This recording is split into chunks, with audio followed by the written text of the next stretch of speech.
سبب اور مسبب ایک فنکشن ہے، توکل ایک جنرل ٹرینڈ ہے۔ توکل کیا ہوا؟ جنرل ٹرینڈ ہے کہ اللہ توکل ہم جا رہے ہیں، اور مزاج کلام ہے۔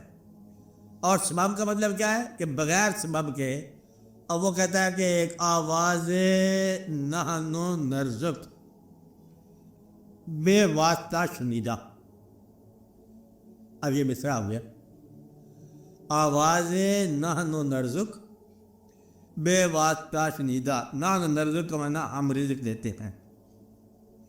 یہ آواز ان لوگوں کو اپنے دسترخوان پر آواز آتی ہے کہ ہم رزق دیتے ہیں، ہم تمہیں رزق دیتے ہیں۔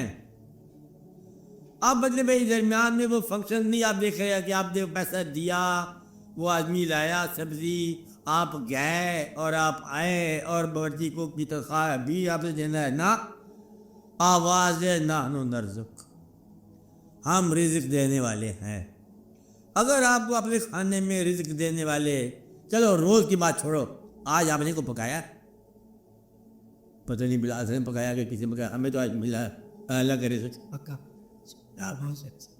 ہمیشہ ایسا ملتا، گھر میں بھی ایسا ملتا۔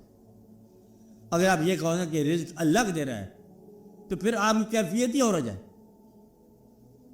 اب بات سمجھ گئے؟ اسے توفیق دیتا کمانے کی، وہ کمانا تو بہانا ہے۔ وہ کہتا ہے ہم رزق دیتے ہیں، تو وہ رزق دیتے ہیں نا۔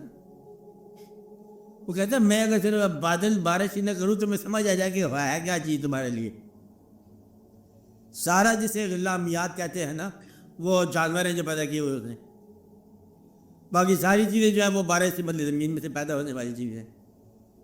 اور بارش سے ہر چیز کو پانی سے زندگی عطا کی ہے، پانی ایک کھڑا کر دیا جائے تو میں سمجھ آ جائے کہ ہے کیا چیز۔